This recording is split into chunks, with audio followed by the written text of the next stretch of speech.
Hello friends, very good afternoon. कैसे हैं सब दोस्तों? आज हमारा अगला topic investment accounts, accounting standard 13। Very interesting topic, lot of calculations are there. आप प्लीज अपना कैलकुलेटर रेडी रखिएगा। इन्वेस्टमेंट्स की हम बात करेंगे तो आप बताएंगे हम कौन से टाइप के इन्वेस्टमेंट्स करते हैं। We have different types of investments. We have accounting of the investments, different types of investments to be discussed in this chapter. So many things to be discussed. Learning objectives screen पे मैंने दे दिए हैं।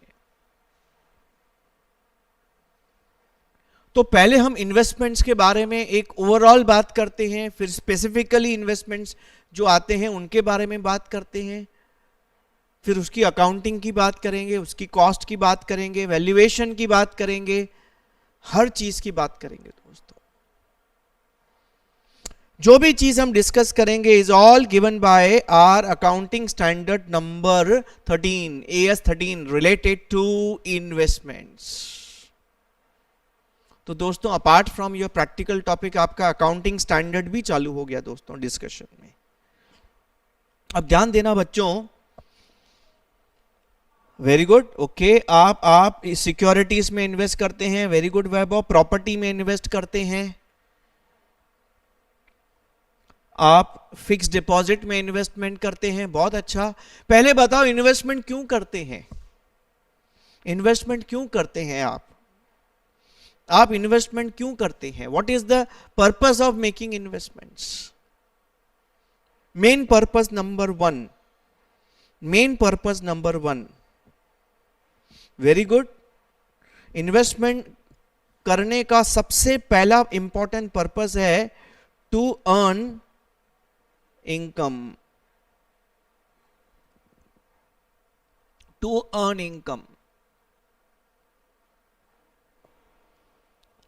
Okay. कोई दूसरा purpose, any other purpose? जैसे आप अगर आप कोई प्रॉपर्टी में इन्वेस्टमेंट करेंगे, you will be earning rent income. आप अगर कोई एफडी में इन्वेस्टमेंट करेंगे, इंटरेस्ट मिलेगा। गवर्नमेंट सिक्योरिटीज में इन्वेस्टमेंट करेंगे, इंटरेस्ट मिलेगा। शेयर्स में इन्वेस्टमेंट करेंगे तो डिविडेंड मिलेगा। स्वयं, बहुत अच्छा। ये जो टैक्स के लेक्चर्स हमने डिस्कस किए थे ना, ये देखो स्वयं उसको कनेक्ट कर रहा है, बहुत अच्छा लगा मुझे। टू सेव टैक्स, कुछ ऐसे इन्वेस्टमेंट्स हैं जो करने से आपको टैक्स सेविंग होता है। To save tax under section, मैं सेक्शन नंबर भी डाल देता हूं, 80C। जैसे आप LIC में इन्वेस्टमेंट करते हैं, पब्लिक प्रोविडेंट फंड में इन्वेस्टमेंट करते हैं, कुछ म्यूचुअल फंड्स में इन्वेस्टमेंट करते हैं। ये सब इन्वेस्टमेंट्स अगर आप करते हैं, ये खाली आपको इनकम नहीं देते, खाली रिटर्न नहीं देते, साथ साथ में आपको टैक्स सेव करने में भी हेल्प करते हैं। इसीलिए आप इन्वेस्टमेंट करते हैं। और कोई पर्पस? और क्या पर्पस है? मेन पर्पस एक और है, ओके। कैन आई से, मानसी ने बोला long term benefit holding profit, मतलब मैं can I say it is, we are interested in capital appreciation. मतलब मैंने आज प्रॉपर्टी में इन्वेस्टमेंट किया, मैं सोच रहा हूं मेरे 3 साल में पैसे डबल होने वाले हैं, ऐसा मैं सोच के इन्वेस्टमेंट करता हूं। मैं शेयर्स में इन्वेस्टमेंट करता हूं, मैं सोचता हूं शेयर का प्राइस बढ़ेगा तो मैं कैपिटल अप्रिसिएशन होगा, 1 लाख लगाऊंगा, 2 साल में 1.5 लाख हो जाएगा, 1.5 साल में 1.5 लाख हो जाएगा। So capital appreciation is another reason of doing investment. तो हम इन्वेस्टमेंट करके प्रॉफिट कमाते हैं, इन्वेस्टमेंट करके टैक्स बचाते हैं, इन्वेस्टमेंट करके कैपिटल अप्रिसिएशन अचीव करते हैं।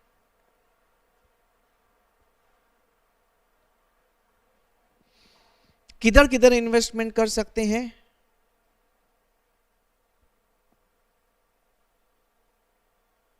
different investments.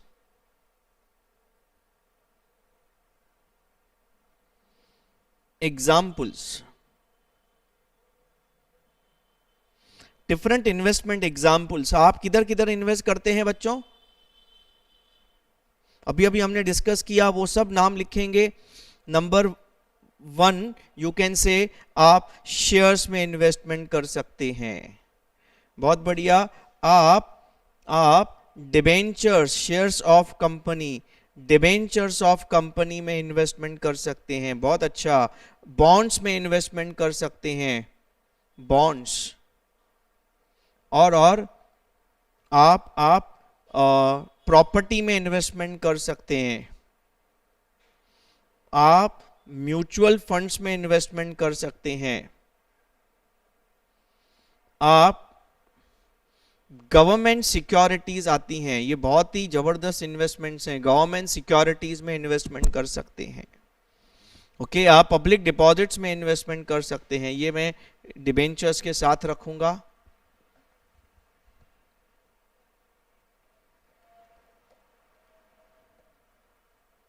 आप गोल्ड में इन्वेस्टमेंट कर सकते हैं। एक ऐसा इन्वेस्टमेंट और बताओ जो आजकल थोड़ा पॉपुलर हो रहा है, एक और इन्वेस्टमेंट बताओ। पीपीएफ में इन्वेस्टमेंट, ओके, बहुत सारे हैं, mutual fund, PPF, very good. आजकल हम बिटकॉइंस में इन्वेस्टमेंट कर सकते हैं, क्रिप्टो करेंसी।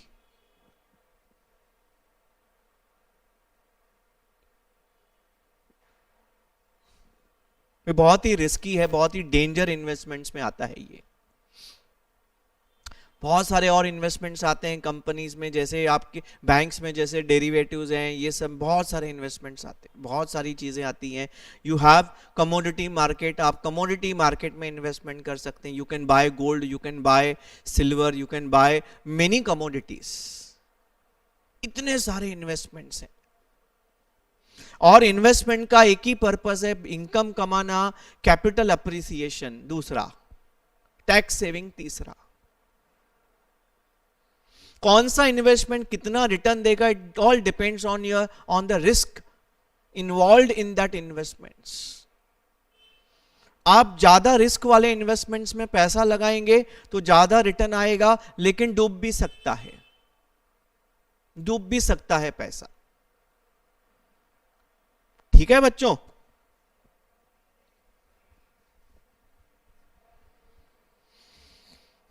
अब मैं आगे बढ़ूंगा। I will go with the different types of investments in different way. AS 13 ने क्या बोला है?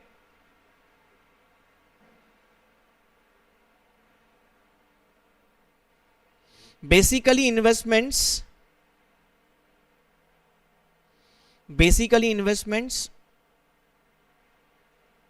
दो टाइप के हैं।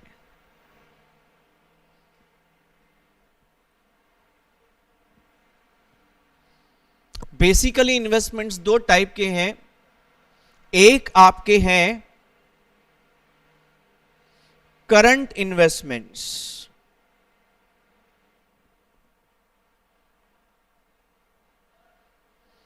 दूसरे हैं आपके, करंट बोला तो दूसरे क्या होंगे बच्चों? Very good, long term investments.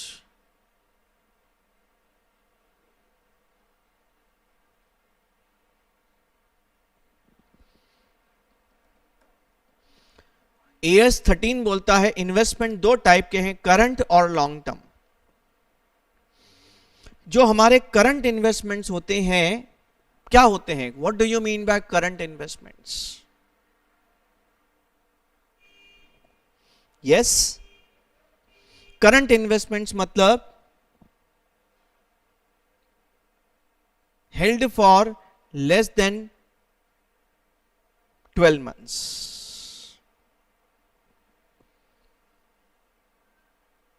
and these are investments which are marketable easily marketable, market में जल्दी इजीली आप बेच सकते हैं इनको।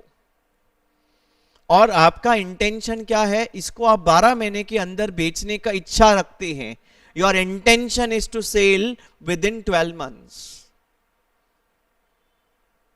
एंड लॉन्ग टर्म इन्वेस्टमेंट्स मतलब held for more than 12 months. We don't want to sell within 12 months. We want to keep it for a long run, long term. Depending on that period of holding, that holding period, investments are either current or a long term. Current बोला तो short term. और आप accounts में जिधर भी long term short term की बात करते हैं, बाय डिफॉल्ट 12 महीने का कट ऑफ होता है मोस्ट ऑफ द केसेस में। लॉन्ग टर्म बोला तो more than 12 month, short term बोला तो less than 12 month. By default लगभग हर जगह यही होता है। अच्छा, अब आप इस इन्वेस्टमेंट्स को बुक्स में क्या प्राइस पे दिखाएंगे?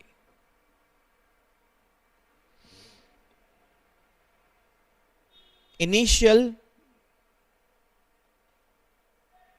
रिकॉग्निशन, जब आप नया इन्वेस्टमेंट खरीदेंगे तो आप बुक्स में इसको क्या प्राइस पे दिखाएंगे? तो हमारा AS 13 बोलता है जब आप इन्वेस्टमेंट खरीदेंगे तो आप इसको सोचने की जरूरत ही नहीं है, आप इसको कॉस्ट प्राइस पे रिकॉर्ड करेंगे जिस दिन आप इसको खरीदेंगे। जब आप खरीदेंगे तो बुक्स में कॉस्ट प्राइस पे रिकॉर्ड करेंगे। भाई जितने में खरीदा उतना, समझो आपने कोई कंपनी के शेयर्स खरीदे 1.5 लाख रुपए में, तो 1.5 लाख रुपया बुक्स में रिकॉर्ड करेंगे। सब्सिक्वेंटली आप उसका अकाउंटिंग क्या बेसिस पे करेंगे? सब्सिक्वेंट मतलब सब्सिक्वेंट रिकॉग्निशन।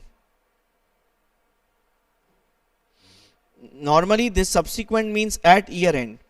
आप जब ईयर एंड फाइनल अकाउंट्स बनाते हैं तो आप इसको क्या प्राइस पे वैल्यू करेंगे, क्या प्राइस पे लिखेंगे? No, long-term investments are normally not marketable and sometimes may be marketable. We don't want to sell. Don't want to sell. We don't intend to sell rather. ठीक है, may be marketable, but we don't want to market. We don't want to sell. We want to hold it for a long term. मैंने एक property खरीदा, मैं सोच रहा था इसको यार 8 साल तो रखूंगा, 8 साल तो रखूंगा, ये रखे 8 साल रखूंगा, बाद में अच्छा गेन मिलेगा बेचूंगा। कोई कोई लोग ना थोड़ा थोड़ा प्रॉफिट लेके निकलना चाहते हैं हमेशा। वो सोचते हैं भाई मैंने प्रॉपर्टी लिया, 6 महीने में जो प्रॉफिट मिला लेके निकल जाऊंगा, फिर दूसरा प्रॉपर्टी लूंगा, फिर उसमें थोड़ा गेन लेके निकल जाऊंगा। तो कुछ लोग है ना ऐसा फास्ट रोटेशन में बिलीव करते हैं, आओ परचेस करो, थोड़ा कमाओ निकलो, कमाओ निकलो। कुछ लोग बिलीव करते हैं यार ऐसा गलत बात है, होल्ड अच्छा प्रॉपर्टी लो, अच्छा शेयर्स उठाओ, अच्छा इन्वेस्टमेंट में पैसा लगाओ और एक बार लगा के आराम से उसको कुछ साल तक भूल जाओ। You expect some good returns because that investment as per your opinion is a good investment. ठीक है बच्चों? अब सब्सिक्वेंटली इसको कैसे वैल्यू करेंगे ईयर एंड पर? Yes, subsequent valuation is what? Very very important. Subsequent investment, very good, very good, it is valued at cost और market value की जगह I will write the word fair value, whichever is less. fair value is as good as market value, discuss करेंगे उसके बारे में भी। why? what is the reason of this? The reason of this is concept of conservatism. देखो आप इसको जल्दी बेचने वाले हैं, आप इसको नियर फ्यूचर में बेचने वाले हैं। जैसे stock is valued at cost और market value whichever is less, same logic यहां पे लगाएंगे। क्योंकि स्टॉक एक शॉर्ट टर्म असेट है, इन्वेस्टमेंट शॉर्ट टर्म है. You intend to sell near future, same here. तो अगर आज उसकी वैल्यू गिरी है तो आप गिरी हुई वैल्यू पे वैल्यू करो, क्योंकि you are about to sell in near future and you are expected to make some losses. अगर मार्केट वैल्यू नीचे आई है, you are going to make some losses, expected losses. Concept of conservatism आपको बोलता है book expected losses.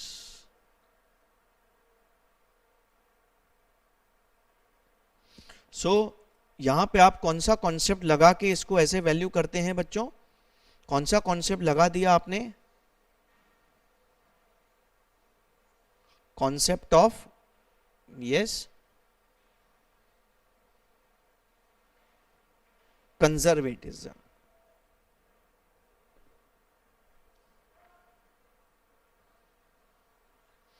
हमें cost को भी डिफाइन करना पड़ेगा, फेयर वैल्यू को भी डिफाइन करना पड़ेगा. हमें कॉस्ट को भी डिफाइन करना पड़ेगा, फेयर वैल्यू को भी डिफाइन करना पड़ेगा. अच्छा, ये बात क्लियर है सबको? कॉस्ट क्या होता है, फेयर वैल्यू क्या होता है, हम डिस्कस करेंगे, don't worry. But at least conservatism apply करके व्हिचएवर इज लेस पे वैल्यू करेंगे. आज मेरे इन्वेस्टमेंट 1.5 लाख में से मार्केट वैल्यू 1.40 हो गई तो 1.40 पे वैल्यू करूंगा. लेकिन मेरे 1.5 लाख का इन्वेस्टमेंट की वैल्यू 2 लाख हो गई तो मैं 1.5 लाख पे वैल्यू करूंगा. क्योंकि वही कंजर्वेटिज्म क्या बोलता है? Record expected losses but don't record expected gains. आपका ये जो 1.5 लाख से 2 लाख हो गया, इसमें 50 का गेन आपको मिलने वाला है जब बेचेंगे तो. जब बेचेंगे तो 50 का गेन मिलने वाला है. मिला नहीं ना, डोंट रिकॉर्ड. वैल्यू गिरती है तो गिराओ, बढ़ती है तो मत बढ़ाओ. क्यों? क्योंकि वैल्यू बढ़ाना गेन रिकॉर्ड करना हो गया. बिना बेचे गेन रिकॉर्ड करेंगे, अलाउड नहीं है. Sometimes we do it as a revaluation of investment, but वो जो रिवैल्यूएशन प्रॉफिट होता है वो एक रिवैल्यूएशन रिजर्व क्रिएट कर देते हैं, उसमें डाल देते हैं, उस which cannot be used for dividend, because वो अभी कमाया नहीं हम लोगों ने. अनरियलाइज्ड प्रॉफिट बोलते हैं, अनरियलाइज्ड प्रॉफिट. बट रिवैल्यूएशन अब यहां पे बात नहीं करेंगे, रिवैल्यूएशन की बेसिक लेवल पे है अभी हम. हाँ, subsequent recognition, yes, very good. Loss को अभी रिकॉर्ड कर दो जब आपको लॉस दिख रहा है दूर से, लेकिन प्रॉफिट दिख रहा है तो भी रिकॉर्ड नहीं करो जब तक आप उसको कमाते नहीं. कंजर्वेटिज्म. हाँ बच्चों, अभी लॉन्ग टर्म इन्वेस्टमेंट्स को सब्सिक्वेंटली कैसे वैल्यू करेंगे? जब परचेस किया तभी तो कॉस्ट पे दिखा दिया, ईयर एंड पे उसको बैलेंस शीट में दिखाना है. उसको आप ईयर एंड पे अब कैसे वैल्यू करेंगे? कुछ हिंट देंगे, कुछ आइडिया देंगे तो बहुत मजा आएगा.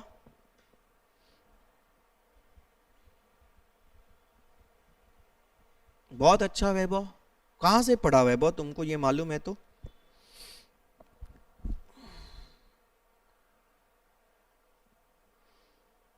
उसको कैसे वैल्यू करेंगे? तुम पढ़ के बैठा है क्या पहले से ही? अच्छा, लास्ट ईयर मैंने ही बताया था क्या? valued at cost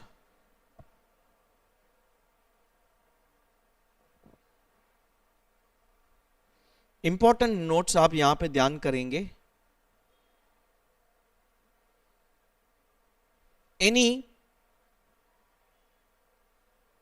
temporary reduction in value is ignored.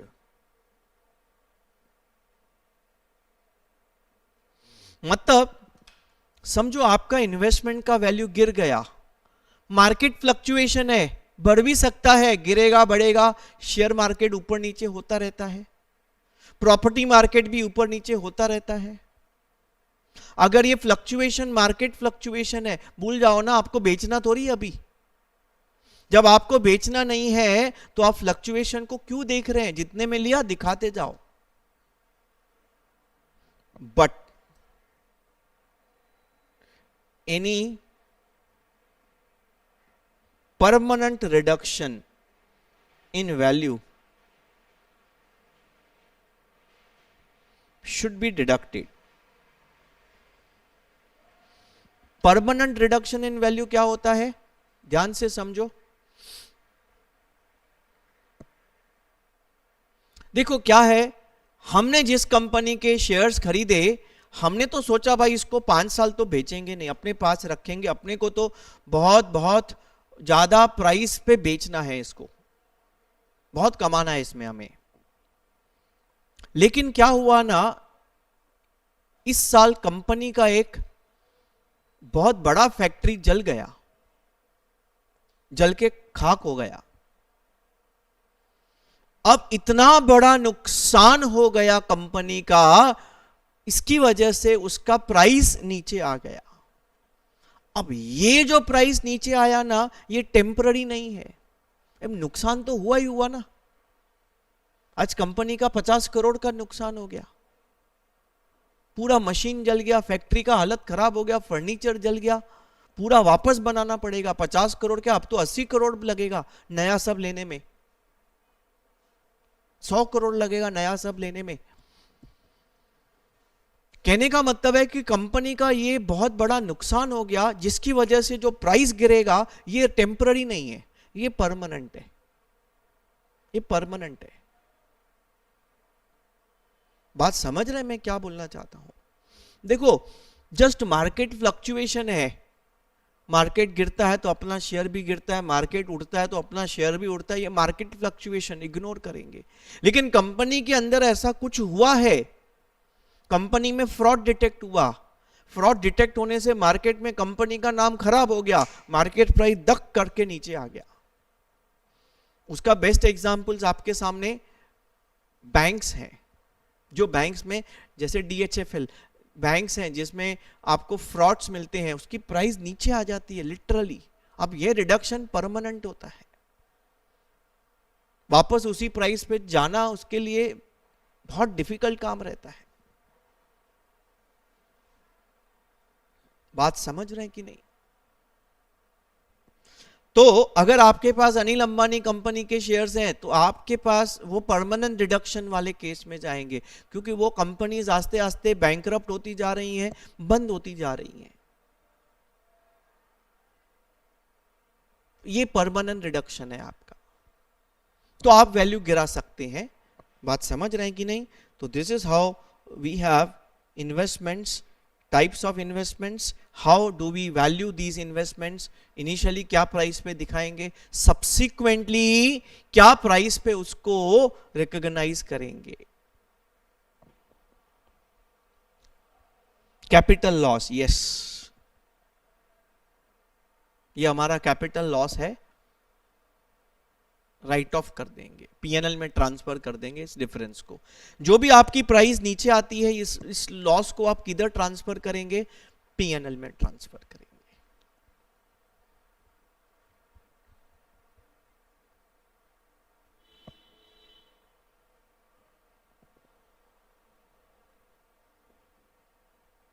अब मैं इस बात के ऊपर एक और छोटी सी बात ऐड करना चाहूंगा। I take an example to understand this, to make it better. छोटा एग्जाम्पल लेना चाहूंगा बच्चों।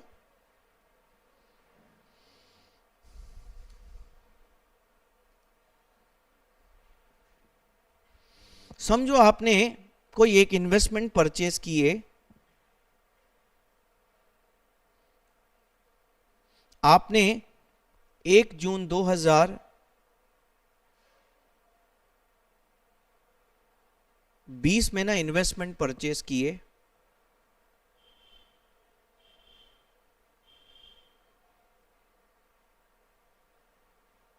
$1,50,000 में। करंट इन्वेस्टमेंट से आपके समझो, ये करंट इन्वेस्टमेंट्स।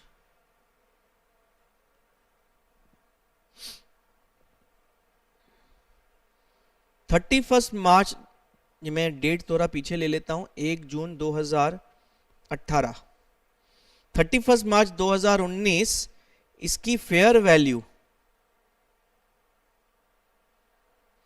1,40,000 हो गई, गिर गई नीचे। सो आप क्या करेंगे, आप इस इन्वेस्टमेंट्स को क्या प्राइस पे वैल्यू करेंगे?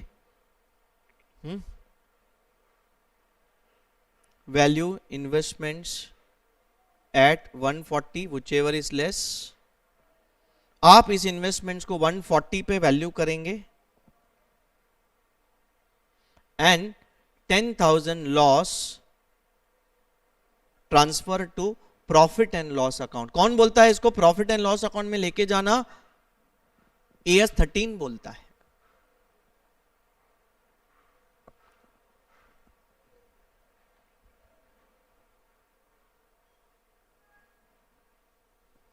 अब दोस्तों 1 साल और निकल गया, हम तो इसको सोचा था बेचेंगे शॉर्ट टर्म इन्वेस्टमेंट्स, लेकिन हमने नहीं बेचा, बोला यार रख दो। देखो आपका इंटेंशन था कि 12 महीने के अंदर बेचेंगे, लेकिन आपने नहीं बेचा, आप नहीं बोला चलो होल्ड करते हैं थोड़ा टाइम।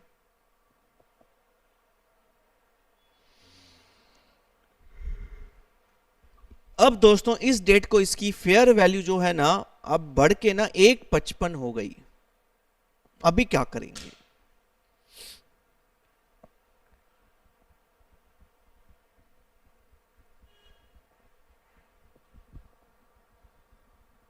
इधर आपने क्या कर दिया, एंट्री पास कर दिया, एक प्यारा सा नन्ना मुन्ना सा एंट्री पास कर दिया। मैं शॉर्टकट एंट्री पास कर रहा हूं, profit and loss account debit to investment account.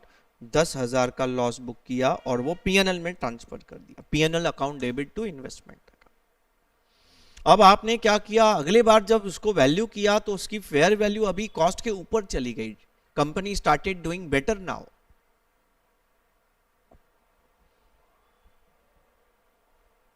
अब क्या करेंगे दोस्तों?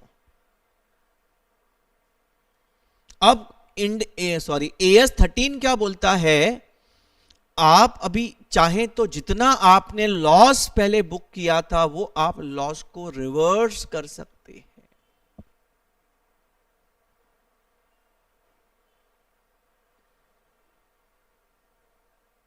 मतलब आप क्या करेंगे, now we will value investments at, कितना पहले लॉस बुक किया था 10,000, वो लॉस रिवर्स कर दो 150 पे कॉस्ट पे, हम उसको वापस वैल्यू करेंगे।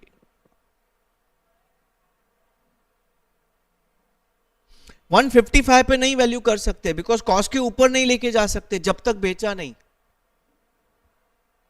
बट जितना पहले लॉस बुक किया था उतना लॉस रिवर्स करना है तो कर सकते हैं। पहले आपने 150 का 140 पे वैल्यू किया तो 10 का लॉस बुक किया, अब आप वैल्यू समझो बढ़ गई 155 हो गई। आप जितना लॉस बुक किए थे उतना रिवर्स करना है तो कर सकते हैं, करना है तो मतलब करना ही है आपको। मतलब 150 पे कॉस्ट पे वैल्यू करेंगे, 10 का लॉस रिवर्स करेंगे। लॉस रिवर्स करेंगे मतलब आप इनडायरेक्टली बोलेंगे प्रॉफिट बुक करेंगे, investment account debit to PNL account 10,000। 15 का प्रॉफिट नहीं बुक करना, 15 वैल्यू मत बढ़ाना, then it will move above cost, और उसको अबव कॉस्ट पे वैल्यू करना अलाउड नहीं। बाकी 5,000 का कुछ नहीं करेंगे, 155 है तो उसको 150 तक लाएंगे ऊपर, बस हो गया। देखो जितना लॉस बुक किया है उतना ही आप लॉस रिवर्स कर सकते हैं, प्रॉफिट बुक नहीं कर रहे हैं हम लोग। आप ऐसा मत बोलना सर आप प्रॉफिट बुक कर रहे हैं, मैं प्रॉफिट नहीं बुक कर रहा हूं। What I am doing is reversal of loss booked earlier. लेकिन अगर मैं एक 55 पे वैल्यू करता हूं ना तो it's a violation of conservatism. मैं 5 का प्रॉफिट बुक कर रहा हूं, अलाउड नहीं है। लेकिन कंजर्वेटिज्म मुझे ये रिवर्सल के लिए मना नहीं करता है। मेरा एक्सपेक्टेड लॉस था, अब नहीं है, रिवर्स कर दिया। जब एक्सपेक्टेड था लॉस बुक किया, पता चला नहीं यार नहीं होगा, वैल्यू बढ़ गया, रिवर्स कर दो loss, don't book profit but you can reverse loss. 5,000 का कुछ नहीं करेंगे, कुछ नहीं करेंगे और कुछ नहीं करेंगे। किसी को ऑब्जेक्शन है कि किसी को डाउट है कि पूछ सकते हैं। This is applicable to both, हाँ, current as well as long term investments.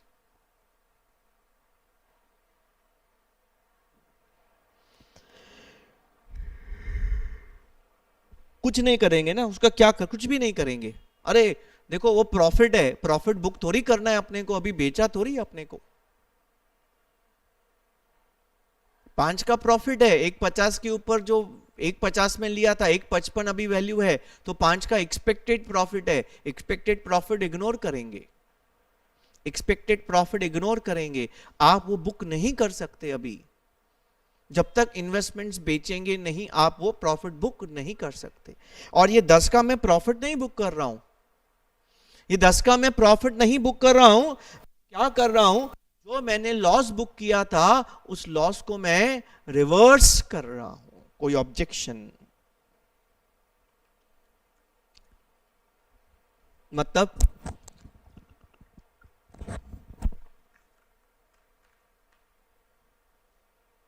अगर प्रॉफिट ही हुआ तो मैं समझा नहीं। इसी एग्जाम्पल में आप बताओ, आप चाहें तो मैं आपको अनम्यूट कर दूंगा। क्लियर है? नहीं तो आप बताओ आप क्या बोलना चाहते हैं, मेरे को क्वेश्चन आपका क्लियर करो ना आयुष भाई। प्रॉफिट ही हुआ तो मतलब देखो पहले साल में लॉस हो रहा है, अगले साल में लॉस रिवर्स हो रहा है, खत्म। प्रॉफिट बुक नहीं कर सकते, कंजर्वेटिज्म नहीं अलाउ करता है। हाँ आप बोलेंगे पहले साल में ही 1.50 का 1.60 हो गया, इग्नोर। वैल्यू बढ़ता है इग्नोर करते हैं, वैल्यू गिरता है लॉस बुक करेंगे। I hope this is your question. Okay, value पहले साल ही बढ़ गया, इग्नोर ना। अरे व्हिचएवर इज लेस पे वैल्यू करना है बंधु, या कॉस्ट पे, या इवन लॉन्ग टर्म इन्वेस्टमेंट में व्हिचएवर इज लेस नहीं, कॉस्ट पे लिखाना है। वैल्यू बढ़ेगा, इग्नोर। प्रॉफिट तो आप दोनों केस में बुक नहीं कर सकते, कंजर्वेटिज्म आपको बिल्कुल अलाउ नहीं करता है।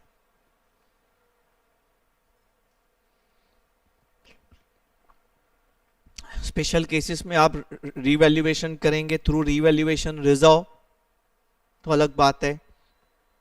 You have investment allowance reserve through which you can do the revaluation, you do the revaluation, but वो unrealized profit माना जाएगा। अगर आप समझो इन्वेस्टमेंट्स को आज रिवैल्यू करते हैं और प्रॉफिट रिवैल्यूएशन रिजर्व में डालते हैं, इन्वेस्टमेंट अलाउंस रिजर्व में डालते हैं, तो दोस्तों वो प्रॉफिट अनरियलाइज प्रॉफिट माना जाएगा। वो प्रॉफिट को आप डिविडेंड के लिए यूज नहीं कर सकते, क्योंकि एक्चुअली अभी तक कंपनी ने वो प्रॉफिट कमाया ही नहीं। अनरियलाइज्ड, अनरियलाइज्ड क्यों बोलते हैं? क्योंकि आपने जब तक इन्वेस्टमेंट बेचा नहीं प्रॉफिट हाथ में नहीं आता है। ये तो खाली बुक्स में वैल्यू बढ़ा के आप प्रॉफिट दिखा रहे हैं।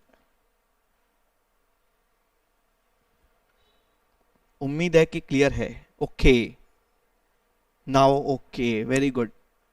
बहुत ही इंटरेस्टिंग है, बहुत मजा आएगा, बहुत मजा आएगा दोस्तों। बहुत सारी चीजें, बहुत फैक्टर्स हैं, हर चीज एग्जाम्पल के साथ माइन्यूटली अंदर जाके सीखेंगे हम लोग।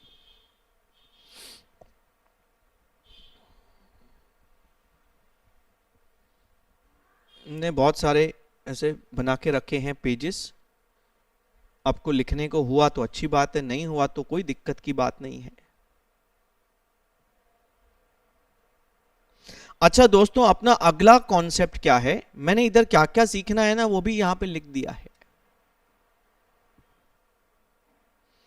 इसमें टाइप ऑफ इन्वेस्टमेंट के साथ साथ ना वैल्यूएशन भी आ गया, वैल्यूएशन भी आ गया दोस्तों। अच्छा, हमारे इन्वेस्टमेंट्स की क्लासिफिकेशन की अगर हम बात करेंगे तो rather I would say there is one more way of doing classification of investments. ये क्या है? टाइप ऑफ इन्वेस्टमेंट एक क्लासिफिकेशन है, ये भी एक classification.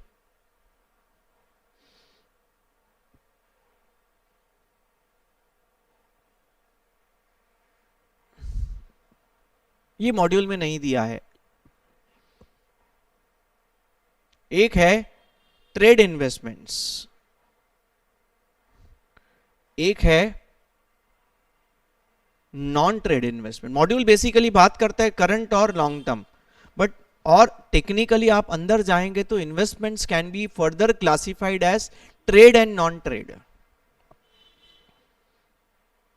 What do you mean by trade investments? What is your way of thinking? क्या लगता है what is the meaning of trade investment? सुना है थोड़ा थोड़ा, फाउंडेशन में मैंने बताया था, बट ज्यादा इस पे फोकस नहीं किया था। मैंने बोला था फाउंडेशन में इतना इंपॉर्टेंट नहीं है वो।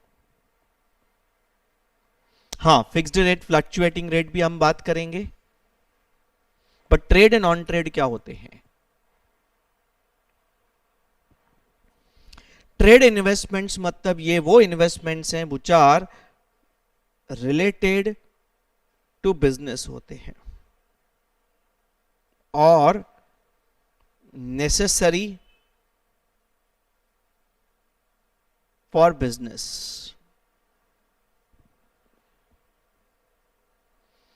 मतलब अपने को बिजनेस को आगे बढ़ाना है ना, तो ये इन्वेस्टमेंट करना बहुत जरूरी है, नेसेसरी है। करेंगे तो बिजनेस में फायदा होगा। बिजनेस से कनेक्टेड इन्वेस्टमेंट्स। आप बोलेंगे सर बिजनेस से कनेक्टेड इन्वेस्टमेंट्स क्या होते हैं? एग्जाम्पल लिख देता हूं मैं।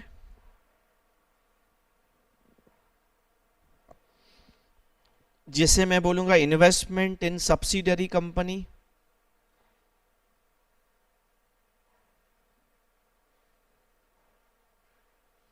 That company is supplying raw material. हमने क्या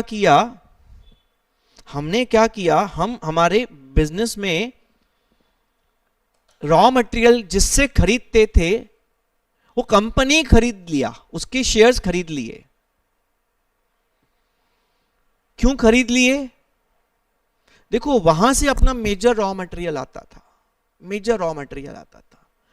अगर उसने कल को रॉ मटेरियल देने से मना कर दिया, उसके साथ कुछ पंगा हो गया, तो हमारा प्रोडक्शन तो बहुत बहुत बैडली अफेक्ट होगा। जब तक हम दूसरा सोर्सेस क्रिएट नहीं करते तब तक तो दिक्कत है।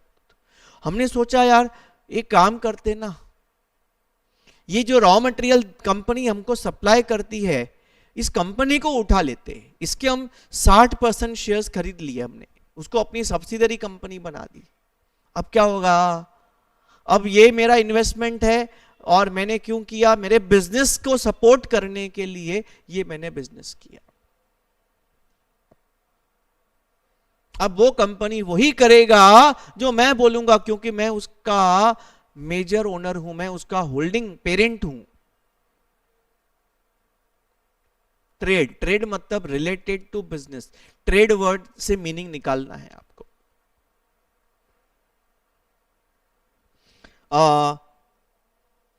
कभी कभी हम लोग कुछ सिंकिंग फंड इन्वेस्टमेंट करते हैं। सिंकिंग फंड इन्वेस्टमेंट सुना है? ये इन्वेस्टमेंट है for purchase of new asset और रिडम्पशन ऑफ डिबेंचर्स।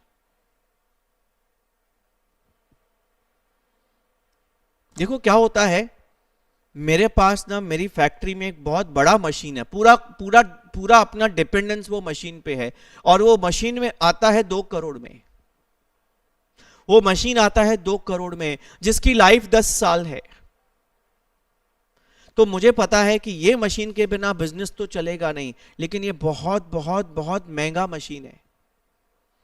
मुझे 10 साल के बाद ये मशीन रिप्लेस करना पड़ेगा, पुराना बेच के नया लेना पड़ेगा। 10 साल के बाद मुझे फिर से 2 करोड़ लगेंगे, शायद उससे भी ज्यादा, क्योंकि इन्फ्लेशन की वजह से प्राइस बढ़ चुका होगा। तो मैं क्या सोचूंगा भाई, 10 साल के बाद 2 करोड़ चाहिए, एक साथ 2 करोड़ बहुत डिफिकल्ट काम होगा। हर साल 20-20 लाख रुपया इन्वेस्ट करूंगा, उसको हाथ नहीं लगाऊंगा। हर साल प्रॉफिट में से 20-20 लाख साइड करूंगा, इन्वेस्ट करूंगा। 10 साल में 20 लाख, 2 करोड़ जमा हो गया, नया मशीन ले लूंगा। उसको बोलते हैं सिंकिंग फंड इन्वेस्टमेंट। फंड बनाते हैं, उसको इन्वेस्ट करते हैं, specific purpose investment. Same way हमें डिबेंचर्स इशू किए हमने, और हमें ये डिबेंचर्स को ना रिडीम करना है 5 साल के बाद। अब पैसा 5 साल के बाद एकदम कहां से आएगा? तो हम हर साल ना कुछ कुछ पैसा इन्वेस्ट करते हैं, साइड करते हैं, जमा करते हैं, जैसे 5 साल के बाद रिडम्पशन के लिए पैसा निकालना आसान हो जाए ये इन्वेस्टमेंट में से। देखो ये सब क्या है, बिजनेस को सपोर्ट करने वाले इन्वेस्टमेंट्स हैं, नेसेसरी हैं, रिलेटेड हैं। तो नॉन ट्रेड इन्वेस्टमेंट्स कौन से होते हैं? नॉन ट्रेड इन्वेस्टमेंट्स कौन से होते हैं? आप बोल सकते हैं कि सर ये वो इन्वेस्टमेंट हैं जो जरूरी नहीं हम करें, not related to business,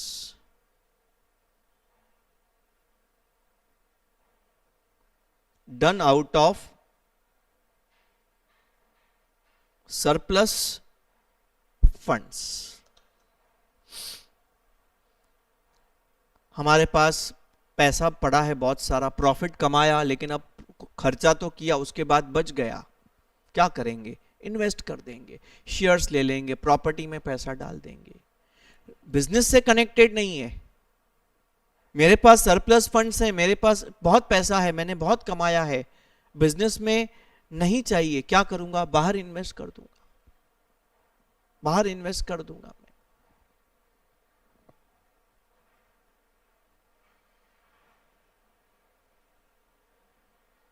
yes बच्चों, सो ये हमारा क्लासिफिकेशन एक और टाइप का हो गया दोस्तों। I hope very clear to everyone. समझा क्या? कोई डाउट है? कोई डाउट है तो दोस्तों पूछ लो। गुड आफ्टरनून फ्रेंड, समझा क्या?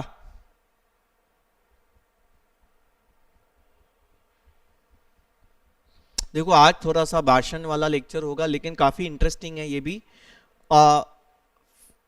जल्दी हम कैलकुलेशन चालू करेंगे, फिर कोई भाषण नहीं होने वाला है, पूरा लेक्चर खाली कैलकुलेशंस कैलकुलेशंस एंड अकाउंटिंग करेंगे, बहुत मजा आएगा कैलकुलेशन में। ओके ओके बच्चों,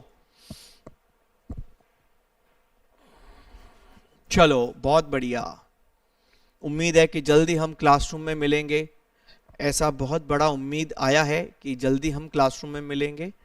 थाना मुंबई छोड़ के बाकी काफ़ी जगह पे फेस टू फेस मतलब ऑफलाइन लेक्चर्स चालू हो गए, सो हम उम्मीद करते हैं कि हम भी जल्दी क्लास में मिलेंगे।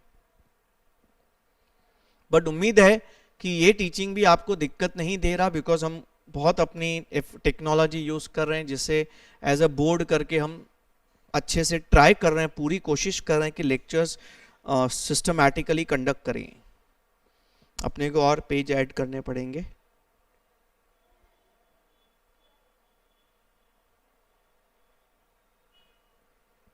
ओके, अब ये पेज बिना लाइन वाले ऐड होंगे। हाँ, अब दोस्तों आगे बढ़ेंगे हम, और आगे बढ़ेंगे।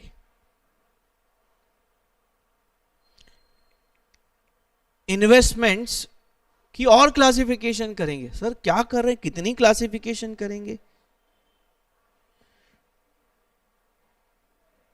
क्लासिफिकेशन नंबर 3 है ये दोस्तों।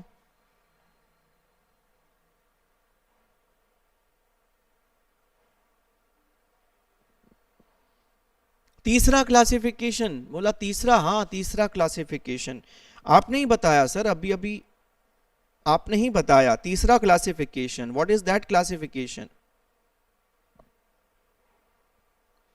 कब से पता नहीं यार, बट जल्दी मतलब बोला तो फेब के फर्स्ट वीक में उम्मीद है, पूरी की पूरी उम्मीद है दोस्तों, फेब के फर्स्ट वीक में। Okay, so here we have fixed rate investments, fixed rate नहीं, फिक्स्ड रिटर्न।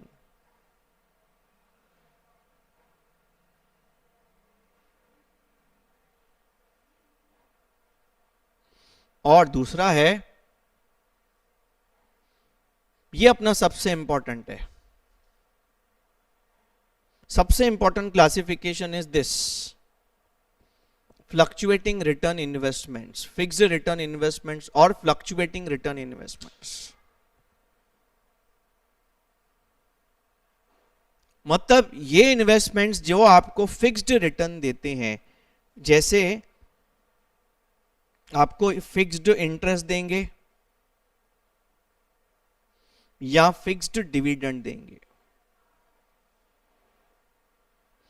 फिक्स्ड इंटरेस्ट वाले कौन से इन्वेस्टमेंट्स हैं?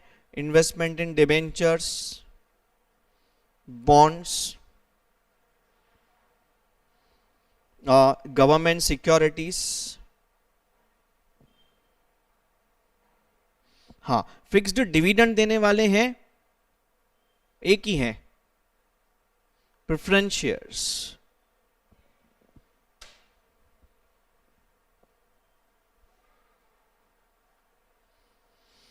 फिक्स्ड इंटरेस्ट या फिक्स्ड डिविडेंड, मतलब ये फिक्स्ड रिटर्न इन्वेस्टमेंट्स हैं। यहां पे आपको रिटर्न एकदम फिक्स मिलेगा, फ्लक्चुएट नहीं होता है। और फ्लक्चुएटिंग रिटर्न इन्वेस्टमेंट्स में हम क्या करेंगे? Investment in what? Equity shares. Equity shares का इन्वेस्टमेंट फ्लक्चुएटिंग रिटर्न होता है, मतलब depends upon the profit of company, depends upon profit of company. अगर कंपनी ज्यादा कमाता है तो ज्यादा डिविडेंड देगा, कम कमाता है कम डिविडेंड देगा, नहीं कमाता है डिविडेंड नहीं देगा।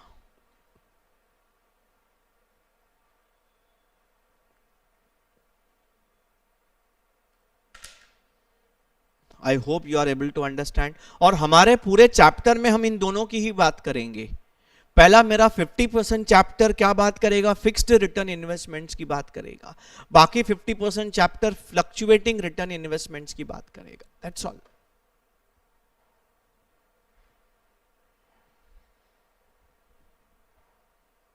That's all. दो ही चीजें डिस्कस करनी है।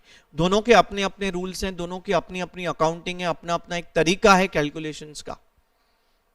तो डिटेल में हम सीखेंगे दोस्तों।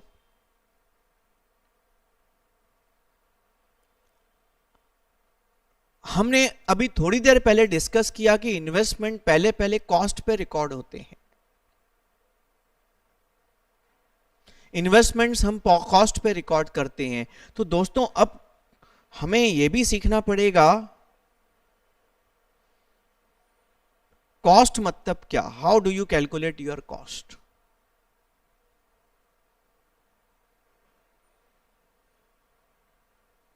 कॉस्ट मतलब आपका सबसे पहले purchase price of investment plus transaction cost. Transaction cost मतलब जैसे brokerage etcetera is your cost of investment. आप समझो इन्वेस्टमेंट्स शेयर्स परचेज करते हैं 1.5 लाख में, लेकिन आपका ब्रोकर 1% ब्रोकरेज लेता है। 1.5 लाख का 1% बोला तो 1500 रुपया। तो आपकी कॉस्ट कितनी होगी? 1,51,500। आप प्रॉपर्टी में इन्वेस्टमेंट कर रहे हैं, आपने 10 लाख का प्रॉपर्टी लिया, फिर आपने उसको रजिस्टर करवाया, स्टैम्प ड्यूटी पे किया, आपने ब्रोकर को ब्रोकरेज पे किया, स्टैम्प ड्यूटी आपका 50,000 है, ब्रोकर ने आपसे 10,000 लिया, टोटल 60,000। ये प्रॉपर्टी की कॉस्ट में ऐड करेंगे, cost of investment. Transaction cost है। Is it clear to everyone what is the meaning of the transaction cost?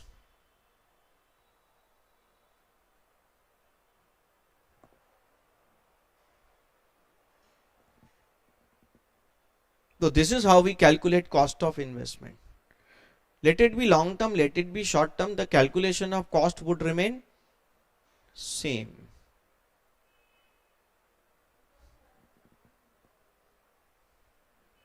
अच्छा, अब मैं शेयर्स की बात करूंगा। मैं बात करूंगा शेयर्स की, डिबेंचर्स की। अगर मैं आपको बोलता हूं शेयर्स और डिबेंचर्स में ब्रोकरेज आपको लग रहा है 1%। अब शेयर्स और डिबेंचर्स में दो चीजें होती हैं, एक होता है फेस वैल्यू, एक होता है परचेज प्राइस या सेलिंग प्राइस। परचेज प्राइस समझो आपका, आपने 10 रुपए का शेयर 50 रुपए में लिया, आपको ब्रोकरेज 10 पे लगेगा कि 50 पे लगेगा? 1% है तो 1% किसका, 10 का कि 50 का? आपको ब्रोकरेज पे करना है 1%। Percentage of what? Percentage of, very good, percentage of transaction value. 50 में बेचा, 50 में खरीदा, ब्रोकरेज 50 पे लगेगा।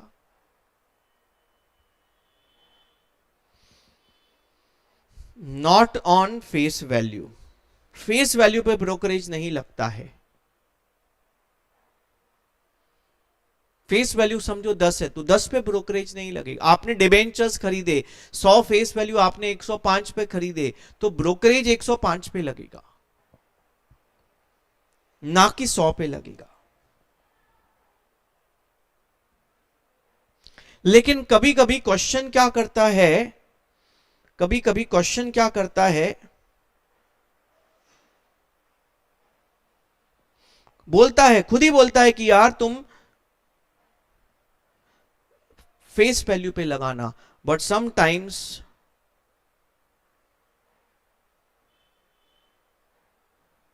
Question requires brokerage to be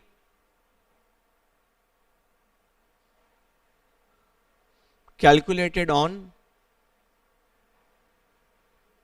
face value। तो फेस वैल्यू पे बोला है तो आप कुछ झगड़ा मत करना, एग्जामिनर से पंगा मत लेना, पेपर में नहीं लिख के आना कि भाई क्वेश्चन ही गलत है तेरा। ऐसा मत करना, एग्जामिनर से पंगा हो जाएगा, गलत मार्क्स आ जाएंगे। क्वेश्चन को गलत बोलोगे तो मार्क्स भी गलत आ जाएंगे। एग्जामिनर बोलता है भाई फेस वैल्यू का 1% निकालना, बोलना यस सर, आप जो बोलेंगे वो राइट है। डोंग कभी रॉन्ग नहीं होता, बॉस कभी रॉन्ग नहीं होता। तो बाय डिफॉल्ट प्रॉब्लम साइलेंट है तो आप ट्रांजैक्शन वैल्यू पे, जितने में खरीदा जितने में बेचा उस पे ब्रोकरेज निकालेंगे, उसका परसेंटेज। लेकिन प्रॉब्लम कभी कभी बोलेगा कि फेस वैल्यू पे निकालो, तो आप टेंशन मत लेना, आपके लिए आसान हो जाता है, फेस वैल्यू पे निकाल के कर दो काम।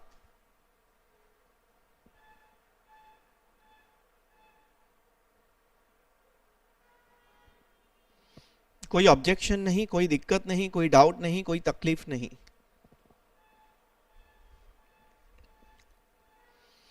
मैं जितने भी कॉन्सेप्ट्स हैं AS13 के ना सब जॉट डाउन कर रहा हूं, जितने भी हैं सब लिख रहा हूं। एक छोटी सी छोटी माइन्यूट बात भी मैं लिखूंगा। बहुत सारे जितने भी कॉन्सेप्ट्स अपने को डिस्कस करने हैं, मैं उसकी यहां पे ना इंडेक्स बना दी है, जैसे कुछ भूलेंगे नहीं हम। हमने इसमें ना फर्स्ट, सेकंड, थर्ड, फोर्थ लगभग कंप्लीट कर दिया है।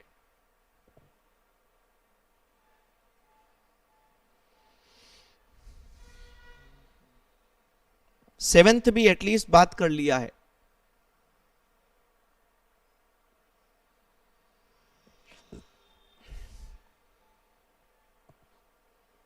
अब मैं इसमें ऐसा करता हूं ना, एट्थ, ब्रोकरेज ऑन सेल और परचेस।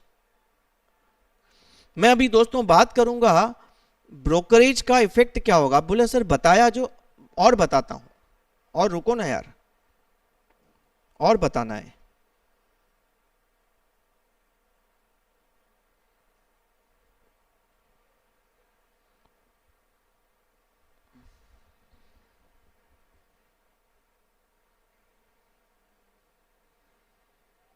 आप जो ब्रोकरेज पे करते हैं वो आप परचेज पे भी पे करते हैं, सेल पे भी पे करते हैं। आप जब शेयर्स खरीदेंगे तो भी ब्रोकरेज लगेगा, बेचेंगे तो भी ब्रोकरेज लगेगा। आप जब खरीदेंगे शेयर्स और जो ब्रोकरेज पे करेंगे, what is the accounting treatment of this brokerage? बहुत सिंपल, अभी अभी बताया सर, अभी अभी आपने बताया add to cost of investment. आप इन्वेस्टमेंट की कॉस्ट में क्या कर देंगे? ऐड कर देंगे। जितना भी आपने ब्रोकरेज पे किया, जितना भी पे किया, चुपचाप चुपचाप इन्वेस्टमेंट की कॉस्ट में क्या करेंगे बच्चों? जोड़ देंगे। अब मुझे बताओ, आपने जो सेल पे ब्रोकरेज पे किया, इसका क्या करेंगे? सेल वाला ब्रोकरेज का क्या करेंगे? आपने इन्वेस्टमेंट्स बेचा 2 लाख में, आपने इन्वेस्टमेंट बेचा 2 लाख में, 1% बोला तो 2000 ब्रोकरेज पे किया, आप क्या करेंगे ब्रोकरेज का? Okay okay okay, there are 2-3 students who are very active, very quick. 3-4 students are very quick and very active. Brokerage, I would say on purchase, on sale. On sale, very good. Less from sales value of investment. मतलब हम ऐसा सोचेंगे कि मैंने 2 लाख में investment बेचा, ये बेचने के लिए मैंने 2000 ब्रोकरेज दिया, मुझे हाथ में कितना आया? मुझे हाथ में कितना आया? 198। तो my net selling price is 198। तो क्या किया? ब्रोकरेज को हमने सेल्स प्राइस में से लेस कर दिया। तो आपने क्या याद करने का है? अगर परचेज पे ब्रोकरेज है तो ऐड करो, सेल्स पे ब्रोकरेज है तो लेस करो। अरे गया क्या खोपड़ी में? बहुत सिंपल है। मैं कोई चीज खरीदूंगा भाई, 1.5 लाख में खरीदा, 1500 का ब्रोकरेज, मैंने सोचा भाई मेरे पॉकेट से कितना गया? बोला सर 1.5 लाख इन्वेस्टमेंट का, 1500 ब्रोकरेज का, 1,51,500 ये मेरा कॉस्ट हो जाएगा। मेरे पॉकेट से कितना गया? सेल्स में मैं कैसे सोचूंगा? मैंने 2 लाख में इन्वेस्टमेंट बेचा, 2000 ब्रोकरेज पे किया, तो 2 लाख आया, 2000 गया, मेरे पॉकेट में कितना आया? 198। मेरे पॉकेट से कितना गया इज माय कॉस्ट, मेरे पॉकेट में कितना आया is my sales value, final cost, final sales value. अरे खोई खोपड़ी में गया ना, बात जा रही है ना? उम्मीद है कि बहुत अच्छे से आपको ये कॉन्सेप्ट समझ में आ रहा है, क्योंकि दोस्तों ये तो अभी काफी थियोरेटिकल चीजें हो गई। अब हम आगे बढ़ेंगे, मेन कोर एरिया में एंट्री मारेंगे, मेन कोर में एंट्री मारेंगे। ये स्टार्टर्स हो गए हमारे, अब मेन कोर्स चालू करेंगे।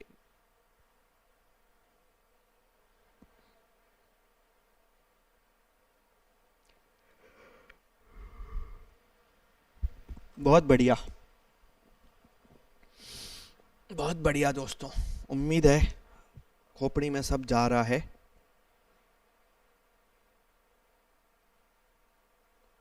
सब चीजें अच्छे से मैंने जॉट डाउन कर दी हैं। मतलब देखो पेपर में ना आप ये उठा के पढ़ेंगे ना, सब कवर किया हुआ है, खाली इसमें नहीं, सब में सब कवर करूंगा। जो भी टॉपिक्स में सिखाऊंगा उसमें सब चीजें आपके स्क्रीन पे रहेंगी। अब क्लासरूम में तो बोर्ड पे लिखूंगा, वो रब हो जाएंगी, वो नोटबुक में आपको लिखनी, ये तो रब नहीं होएंगी। अब मेन कोर्स चालू करते हैं।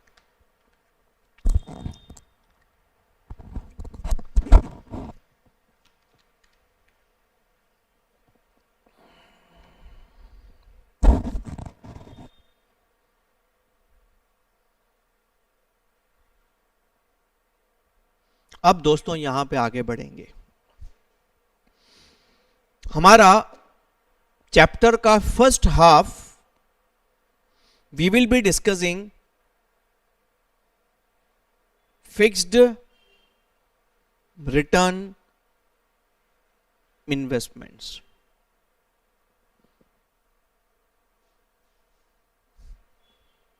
Example,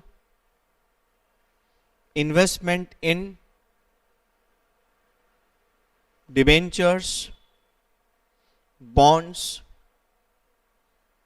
government securities.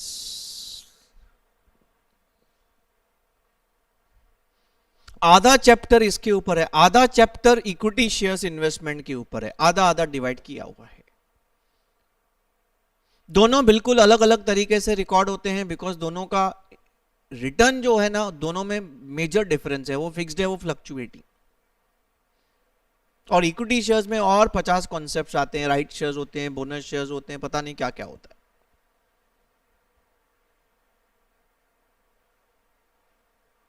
आपका जो फिक्स्ड रिटर्न इन्वेस्टमेंट्स है, इसमें आपको क्या मिलता है, हर साल इंटरेस्ट मिलता है। इंटरेस्ट आपको कभी कभी मिलता है,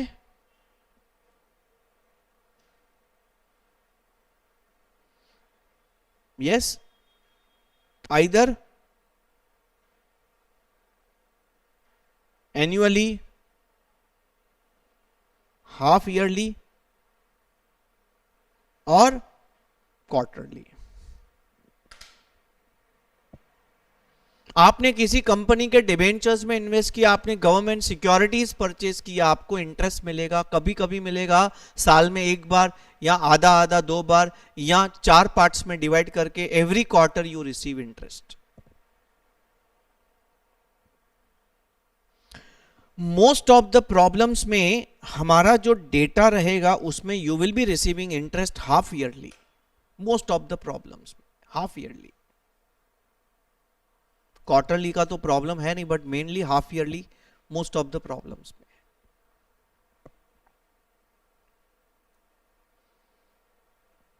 अब दोस्तों यहां पे हमें स्टोरी को समझने के लिए एक छोटा सा एग्जाम्पल लेना पड़ेगा। अकाउंटिंग को समझने के लिए 2 पार्ट्स हैं, पहले कैलकुलेशन पार्ट, फिर अकाउंटिंग पार्ट। अब आप ध्यान से अकाउंटिंग कैलकुलेशन पार्ट में मुझे सपोर्ट कीजिएगा, मुझे आप हेल्प करेंगे बच्चों। मैं एक डायग्राम बना के, एक एग्जाम्पल लेके ना आपसे बहुत सारे सवाल पूछूंगा, आपसे मैं बहुत सारे सवाल पूछूंगा बच्चों।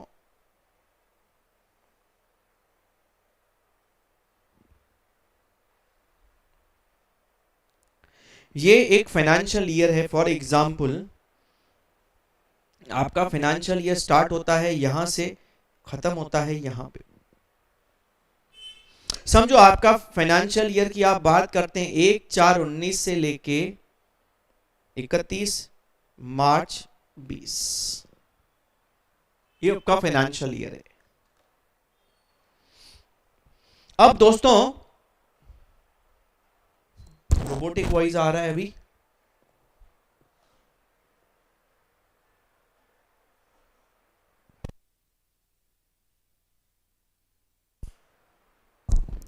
देखो, is it all right, check करो बरोबर आ रहा है आवाज अभी।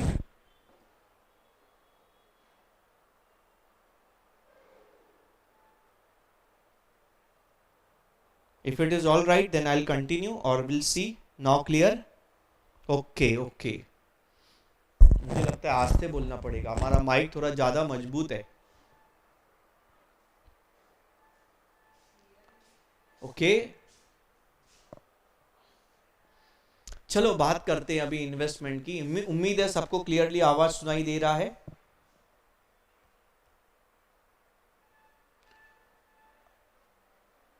हमारा जो इंटरेस्ट है ना, interest is paid by company once a year on 31st March. तो इंटरेस्ट आना साल में एक बार देती है कंपनी, 31st मार्च हर साल लास्ट डेट को ना सबको इंटरेस्ट देती है, बोला ले लो ये पूरे साल का इंटरेस्ट। तो इंटरेस्ट कंपनी ने लास्ट कब दिया होगा? पिछले साल 31 मार्च 19 को दिया होगा। अब ये 31 मार्च 20 को अगला इंटरेस्ट पे होगा।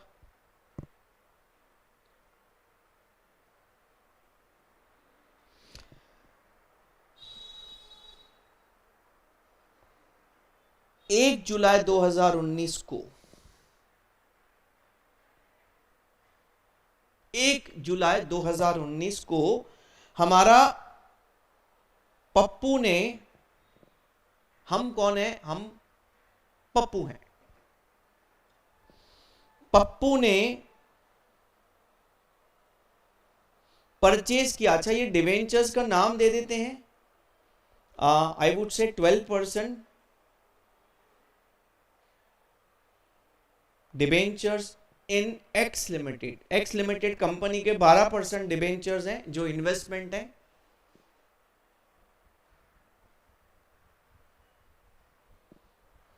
रुपी 1 लाख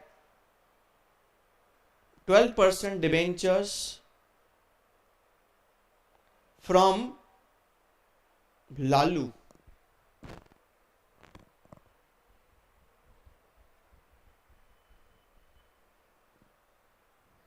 ये डिबेंचर्स ना लालू के पास कई सालों से हैं, मतलब करंट ईयर की अगर मैं बात करूं, first 3 months who was the owner, Lalu भाई। और 1 जुलाई को जैसे ही डिबेंचर्स को पप्पू ने ले लिया, ईयर एंड तक अपने पास रखा, तो अब ये अगले 9 महीने तक who will be the owner, who is the owner, Pappu भाई।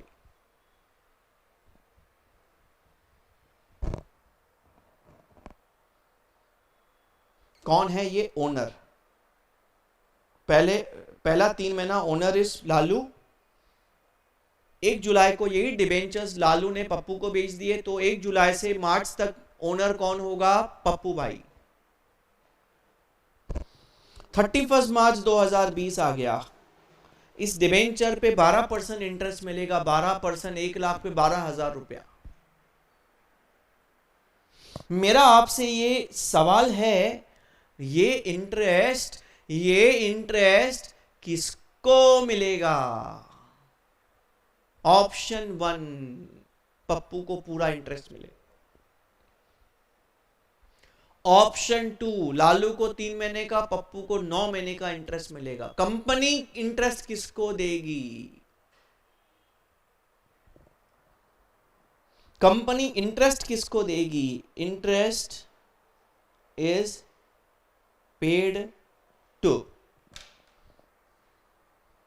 आपके हिसाब से 12 महीने का इंटरेस्ट पूरा पप्पू को मिलेगा 31 मार्च को, या कंपनी देखेगी भाई 3 महीना लालू ओनर था, उसको 3 महीने का इंटरेस्ट दे दो, 9 महीना पप्पू ओनर था, उसको 9 महीने का इंटरेस्ट दे दो।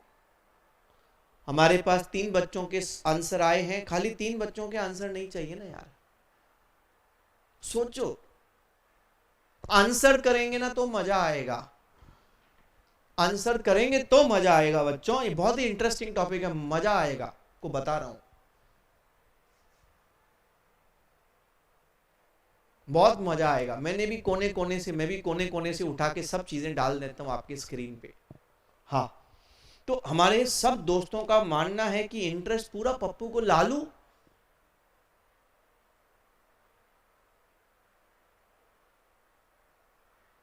तो ऐसा आप करेंगे तो फिर बच्चों ऐसा हो जाएगा, अगर आप ऐसा करेंगे तो फिर ऐसा हो जाएगा। ये हमारा पप्पू और लालू का हम पोस्टर बनाते हैं, ये हमारा लालू, ये हमारा पप्पू।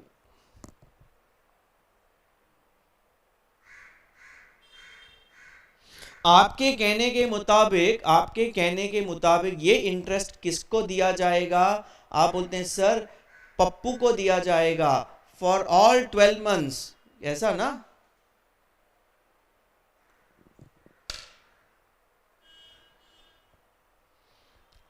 लालू की शक्ल आपको क्या बताती है? लालू की शक्ल आपको क्या बताती है कि लालू क्या है? दुखी है, आपके कारण दुखी है। आपने बोला पप्पू को इंटरेस्ट दो,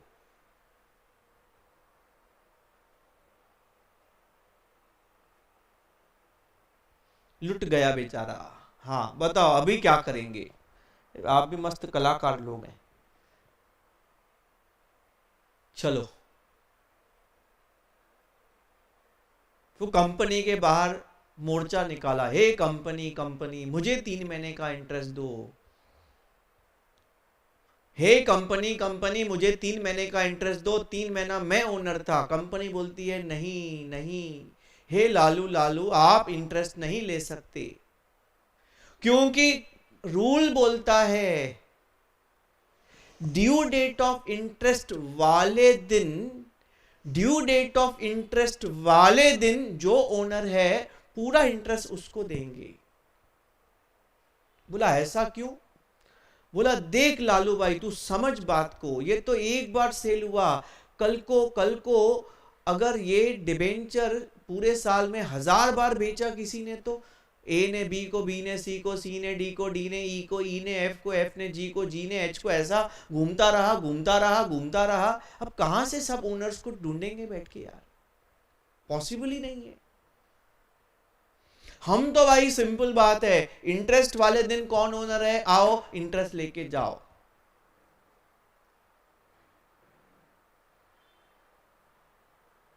ओके ओके, वैभव बोलता है सर कंपनी लालू को इंटरेस्ट नहीं देगा, लेकिन लालू पप्पू से लेगा 1 जुलाई को।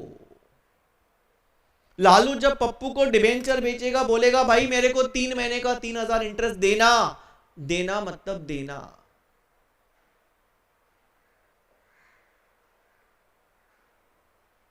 बहुत बढ़िया बच्चों, बहुत बढ़िया। लालू पप्पू से वसूल करेगा और पप्पू कंपनी से वसूल करेगा। पप्पू के पॉकेट से क्या गया, उसने 3 लालू को दिया, कंपनी से 12 लिया, वो 3 रिकवर हो गया। जीएसटी जैसा है, नहीं हो गया? पप्पू ने लालू को दिया और पप्पू ने कंपनी से लिया, सिंपल।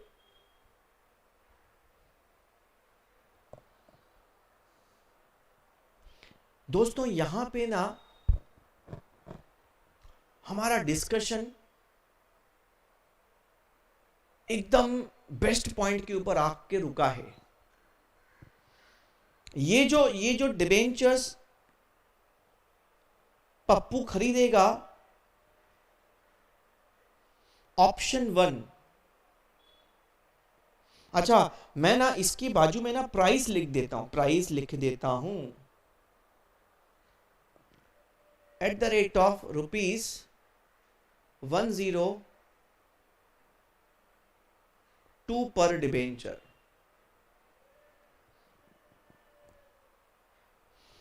1 लाख रुपया बोला तो 1000 डिबेंचर्स ऑफ 100 ईच।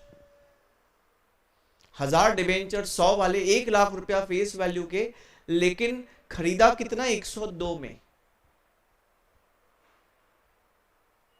अब there are two possibilities. There are two possibilities. Possibility number one,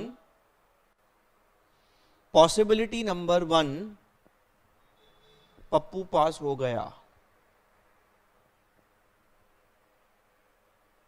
possibility number 1, Lalu Pappu को बोलेगा भाई डिबेंचर का 102 प्लस इंटरेस्ट अलग से देना, डिबेंचर का 102 देना, 1000 डिबेंचर 102 के हिसाब से 1,02,000 प्लस इंटरेस्ट में एक्स्ट्रा लेगा। इसका मतलब है 102 रुपए का जो कोटेशन है वो एक्सक्लूडिंग इंटरेस्ट है। लालू पप्पू को बोलता है 102 रुपया खाली डिबेंचर का, एक्सक्लूडिंग इंटरेस्ट, इंटरेस्ट प्लस 3 अलग से देना, 3000 रुपीज। इंटरेस्ट 3 महीने का 3000 बैठेगा, मैंने ऐसे लिया है 12 महीने का 12,000, 3 महीने का 3000,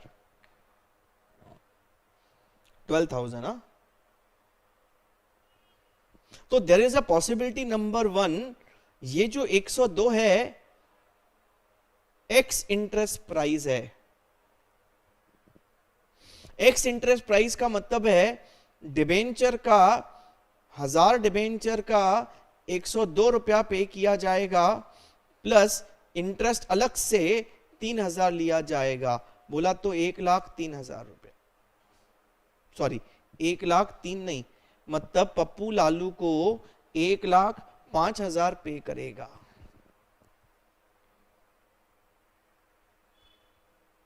एक्स इंटरेस्ट क्यों लिखा, मतलब जो 102 रुपया प्राइस है वो एक्सक्लूडिंग इंटरेस्ट है, एक्सक्लूडिंग इज एक्स इंटरेस्ट, मतलब इंटरेस्ट एक्स्ट्रा ऐड करके देना पड़ेगा, लेना पड़ेगा। लालू लेगा, पप्पू देगा, मतलब पप्पू लालू को टोटल कितना पे करेगा, 1,05,000 रुपया।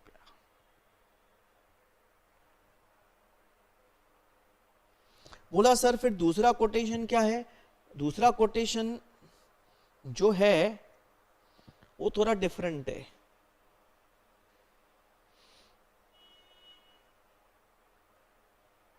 वो है कम इंटरेस्ट प्राइस।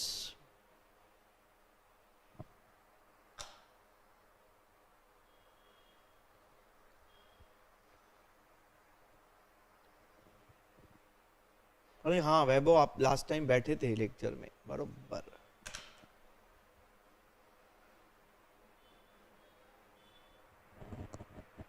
बहुत बढ़िया, याद है आपको, बहुत अच्छी बात है। कम इंटरेस्ट प्राइस क्या होता है, कम इंटरेस्ट प्राइस पप्पू लालू को बोलता है भाई 102 रुपया खत्म, इसमें इंटरेस्ट इंक्लूड है, ज्यादा नहीं देगा, बोल तो लेता है, नहीं तो नहीं चाहिए। 102 रुपया इंक्लूडिंग इंटरेस्ट मानो, इसके ऊपर 1 रुपया नहीं देगा, देना है तो दे, नहीं देना है तो तेरा डिबेंचर तेरे पास रख।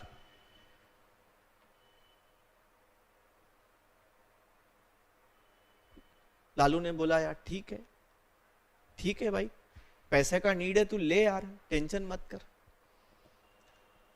तो ऐसा बोल सकता हूं कि जो 1,000 रुपया है ना, कम इंटरेस्ट प्राइस है, कम इंटरेस्ट प्राइस 1,02,000 है।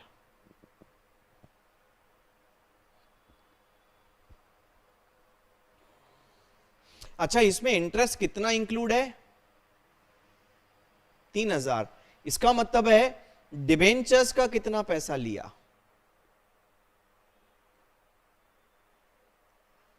This is come interest. कम मतलब आना नहीं, कम मतलब इंक्लूडिंग। अरे कम मतलब इंक्लूडिंग होता है ना। अब बोला सो कम मतलब इंक्लूडिंग कहां से लाए, अरे शादी के कार्ड में लिखा होता है ना रिसेप्शन कम डिनर, मतलब क्या रिसेप्शन आओ डिनर खा के जाओ, ऐसा नहीं। रिसेप्शन कम डिनर मतलब रिसेप्शन इंक्लूडिंग डिनर, कम मतलब इंक्लूडिंग।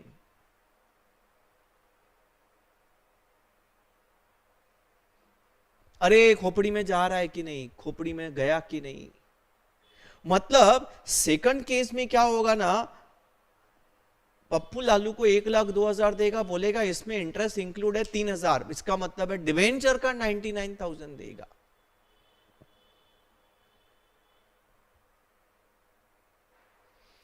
फर्स्ट केस में डिवेंचर का 1,02,000 देगा प्लस 3 इंटरेस्ट, मतलब 1,05,000 देगा। अब दूसरे केस में 1,2 इंक्लूडिंग इंटरेस्ट, बोला तो ब्रेकअप लिखेंगे तो 99 डिवेंचर्स का 3 इंटरेस्ट का। तो हमारे कोटेशंस दो होते हैं, x interest and come interest quotations. X बोला तो एक्सक्लूडिंग इंटरेस्ट, कम बोला तो इंक्लूडिंग इंटरेस्ट।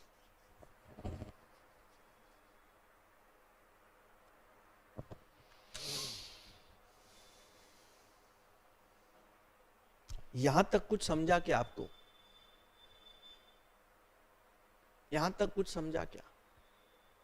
ये मार्केट के टर्म्स हैं, ये प्रैक्टिकल टर्म्स हैं, आपको सीखना है। एक्स इंटरेस्ट कोटेशन, कम इंटरेस्ट कोटेशन।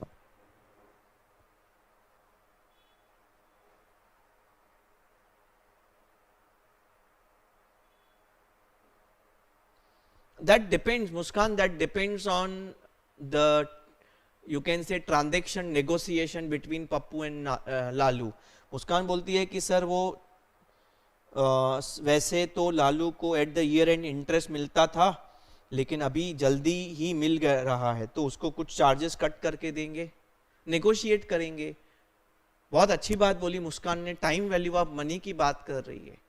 पप्पू लालू को बोलेगा भाई ये तेरे को ईयर एंड में मिलने वाला था, मैं तो तेरे को अभी देगा, मेरे को तो ईयर एंड पे मिलेगा, 9 महीने का इंटरेस्ट पे इंटरेस्ट काट के देता हूं, पॉसिबल है। See, it all depends on your negotiation with that particular person. देखो दोनों स्टोरीज है ना, एक में बोलता है 102 रुपया इंक्लूडिंग इंटरेस्ट, एक में बोलता है नहीं इंटरेस्ट अलग से। अब डिपेंड करता है इस ट्रांजेक्शन में हु इज डोमिनेटिंग, किसको पैसे का नीड है, किसको इन्वेस्टमेंट करने का नीड है, बहुत सारी चीजों पे बहुत सारे फैक्टर्स पे डिपेंड करता है। ठीक है ना, ये उनका आपस में नेगोशिएशन पे डिपेंड करता है। प्राइसिंग कैसे लेंगे, कम इंटरेस्ट लेंगे, एक्स इंटरेस्ट लेंगे, इंटरेस्ट कितना लेंगे, वो सब। हम बाय डिफॉल्ट ऐसा नहीं करेंगे मुस्कान, हम बाय डिफॉल्ट ऐसा नहीं करेंगे 3 महीने का 3000 लेंगे, उसमें वो जल्दी देने का इफेक्ट नहीं देने वाले हम लोग। बाय डिफॉल्ट हम ऐसा बिल्कुल नहीं करेंगे। लेकिन अच्छी सोच है आपकी, अच्छी सोच है, very good, appreciate the thinking.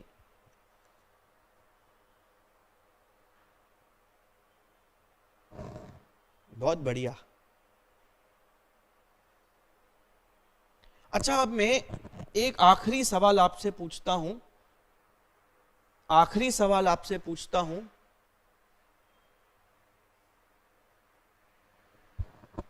Pappu जब अपने बुक्स में ये इन्वेस्टमेंट्स रिकॉर्ड करेगा, पप्पू जब अपने बुक्स में ये इन्वेस्टमेंट्स को रिकॉर्ड करेगा, कॉस्ट पे रिकॉर्ड करेगा, आप बताओ 2 केसेस हैं, कॉस्ट क्या लेंगे, एक्स इंटरेस्ट प्राइस में क्या कॉस्ट लेगा, कम इंटरेस्ट प्राइस में क्या कॉस्ट लेगा। एक्स इंटरेस्ट प्राइस में आप लिखना ई लिखो और बाजू में कॉस्ट का अमाउंट लिखो, और कम इंटरेस्ट प्राइस में सी लिखो, कॉस्ट का अमाउंट लिखो। मतलब वो अपने बुक्स में कॉस्ट कितना दिखाएगा। फर्स्ट केस में उसने 1,05,000 पे किया, दूसरे केस में उसने 1,02,000 टोटल पे किया।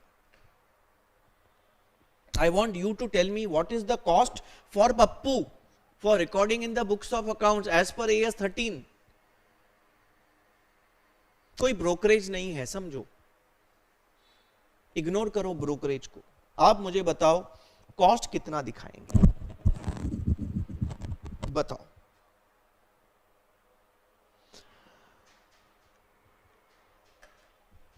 कॉस्ट कैलकुलेट करने के लिए आपको क्या सोचना है, क्या इंटरेस्ट को कॉस्ट में इंक्लूड करेंगे कि नहीं, बस इंटरेस्ट कॉस्ट में आएगा कि नहीं, बस ये सोचेंगे, आपको आंसर मिल जाएगा। आप सोचो, लॉजिकली सोचो, क्या इंटरेस्ट कॉस्ट में आएगा, लॉजिकली सोचो बच्चों, लॉजिकली सोचो। आप लॉजिकली थोड़ा सोचेंगे, आपको आंसर अपने आप मिलेगा, लॉजिक लगाएंगे, आपको बिल्कुल इजी सीधा सीधा आंसर मिलेगा। Tell me. अच्छा, ओके महबूब, आप डायरेक्ट आंसर ना अभी डायरेक्ट में दो, बिकॉज आपने टॉपिक है ना पहले सीखा है, तो हमारा जो सस्पेंस है ना आप खोल देते हैं।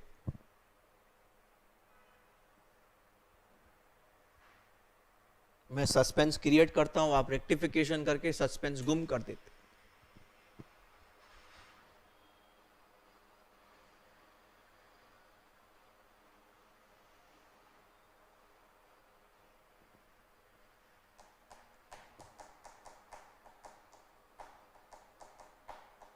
No problem, no problem. I appreciate your efforts. I appreciate your efforts, वैभव।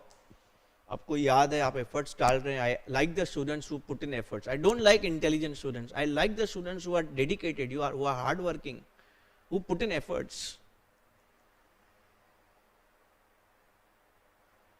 अगर इंटेलिजेंट बच्चा एफर्ट्स नहीं डालता है तो मैं उसको बोलता हूँ ओवर कॉन्फिडेंस में है, ओवर कॉन्फिडेंस नहीं लगेगा।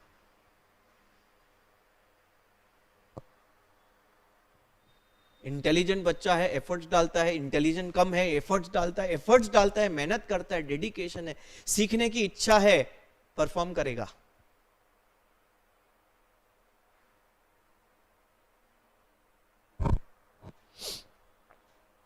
इस बार दोस्तों हम कुछ और नई चीजें आपके लिए लेके आएंगे। हम यहाँ पे आपके परफॉर्मेंस के बेसिस पे आपको गाइड करेंगे। 1-to-1 बेसिस पे हम प्लान कर रहे हैं periodically. X student, Y student, Z student. X is very intelligent, Y is medium, Z is average. तीनों का पढ़ाई करने का तरीका सेम नहीं हो सकता, बट अपना टारगेट है तीनों पास होने चाहिए।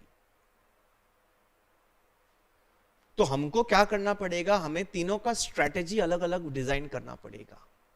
अब वो इन जनरल हम तो बता देंगे, बट स्पेसिफिक स्ट्रेटेजी वो स्टूडेंट के साथ डिस्कस करेंगे depending upon the performance of the students. ये हम प्लान कर रहे हैं। स्टूडेंट्स को उनके परफॉर्मेंस के बेसिस पे सब्जेक्ट वाइज गाइड करना एक बहुत इंपॉर्टेंट फैक्टर हम एडअप करने वाले हैं अपने। वैसे ओवरऑल तो गाइड करते रहते हैं, बट अब कैसे ना स्पेसिफिक करना है। स्पेसिफिक करेंगे तो क्या होगा, student to student strategy will not be same. तो वो अलग अलग स्ट्रेटेजी स्टूडेंट्स के कैलिबर एंड परफॉर्मेंस के बेसिस पे हमको क्रिएट करना पड़ेगा। तो हम वो हम प्लान कर रहे हैं कि हम करेंगे, सो दैट आई वांट कि देखो इंटेलिजेंट बच्चा तो हमेशा पास ही होता है किधर भी जाएगा तो, बट मीडियम एंड एवरेज बच्चा पास हुआ ना तो अचीवमेंट है। इंटेलिजेंट बच्चे टॉपर्स जो रहते हैं ना, वो किधर भी क्लास लगाएंगे ना पास होते हैं, उसका वो लोग निकल जाते हैं। बात समझा कि नहीं?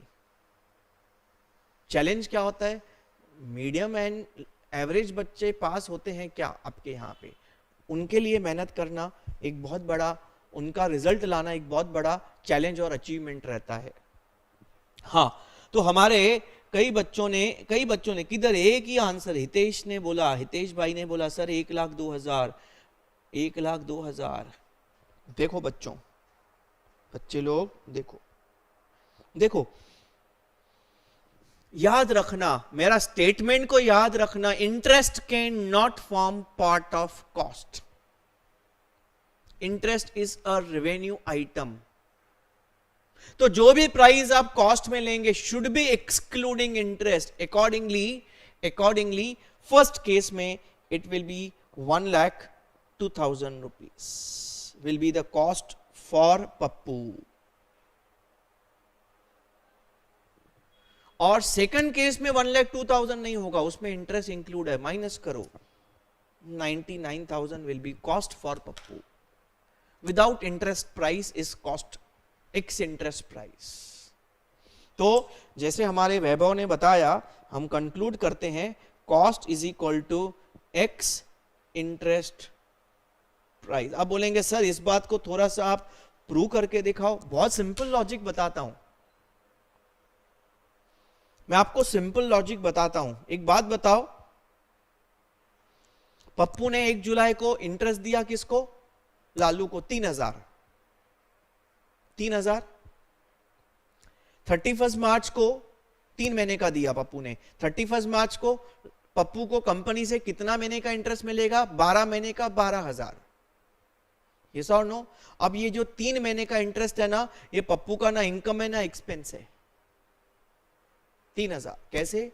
उसने पहले लालू को पे किया 1 जुलाई को, फिर कंपनी से वसूल किया 31 मार्च को, तो ये कॉस्ट में तो आ ही नहीं सकता है।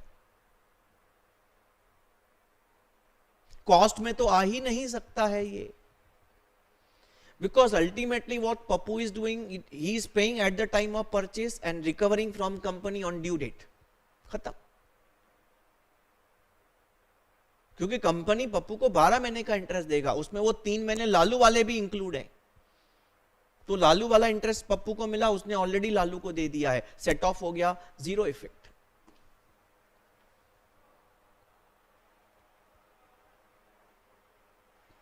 अरे समझा कि नहीं बच्चों?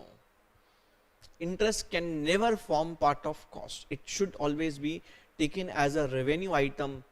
और नेट इफेक्ट इंटरेस्ट का यहां पे 3,000 का तो शून्य है, पेड एंड रिकवर्ड, खत्म। दोस्तों यहां पे हमारा आज का पहला डिस्कशन का स्लॉट खत्म होता है। मैंने आपको ये सिखाया कि कम इंटरेस्ट और एक्स इंटरेस्ट प्राइस क्या होते हैं, क्यों इंटरेस्ट जोड़ा जाता है, क्यों इंटरेस्ट एक्स्ट्रा दिया जाता है। स्टोरी आपके सामने है दोस्तों। कुछ भी डाउट रहेगा आप मेरे से पूछ सकते हैं बच्चों। बेसिक कॉन्सेप्ट्स हमने काफ़ी सीख लिए। इन्वेस्टमेंट्स हमारे क्यों करते हैं इन्वेस्टमेंट्स? प्रॉफिट कमाने के लिए, इंटरेस्ट इनकम कमाने के लिए, टैक्स सेव करने के लिए। कई टाइप के इन्वेस्टमेंट्स हैं। Investment in securities, investment in shares, debentures, bonds, property, bitcoin, derivatives, many, forex में भी इन्वेस्टमेंट, बहुत सारे इन्वेस्टमेंट्स हैं हमारे।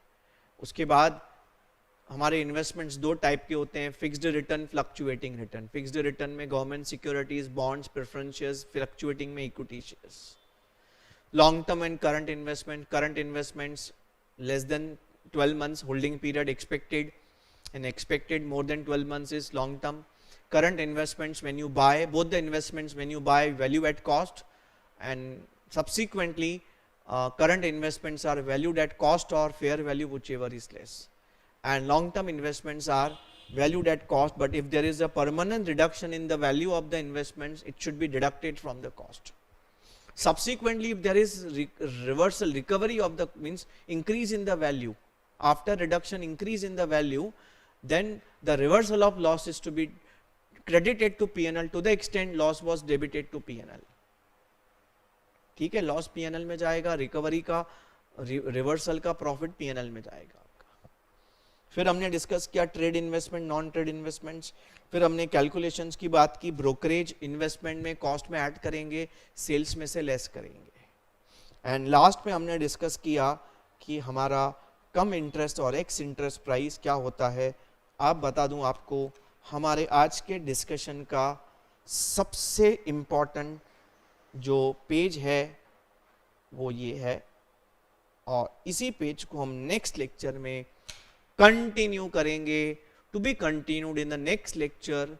प्रॉब्लम्स नेक्स्ट लेक्चर में चालू हो जाएंगे दोस्तों। मैंने प्रॉब्लम्स का ऐसा बना के, देखो ऐसा फॉर्मेट बनेगा इन्वेस्टमेंट का। This is the format of investment account, 10 column, 10 column. तो मैं आपको रिक्वेस्ट करूंगा कि आप फॉर्मेट पहले बना देना, मैं आपको ये फाइल भेज देता हूं, फॉर्मेट इसमें से देख के आप फुल पेज पे बना देना। और ये नीचे एक वर्किंग नोट बनेगा, उसका फॉर्मेट भी मैंने दे के रखा है। 2 सम्स के अंदर पूरा दिमाग में छप जाएगा, टेंशन ही नहीं है। बोनस टॉपिक है, टीवाई बीकॉम का टॉपिक है, ग्रेजुएशन भी आपकी टीवाई बीकॉम का तीसरा टॉपिक चल रहा है। PPI, redemption of preference shares, bonus issue, investment, सब टीवाई बीकॉम के टॉपिक्स हैं, सब ग्रेजुएशन में आपके आएंगे, अभी खत्म हो रहे हैं आपके। मैं ऑलरेडी ये टॉपिक ग्रेजुएशन में टीवाई बीकॉम में पढ़ा चुका हूं, एक क्लासेस पे मैं जाता था पढ़ाने उस टाइम पे, वहां पे एक पढ़ाया था मैंने, इन्वेस्टमेंट अकाउंट्स। चलो एनीवेज दोस्तों, आज का सेशन यहीं समाप्त करते हैं। उम्मीद है कि आपको बहुत अच्छे से समझ में आया। कोई डाउट है तो मेरे से आप कनेक्ट करेंगे। Tata, bye bye, take care, thanks a lot.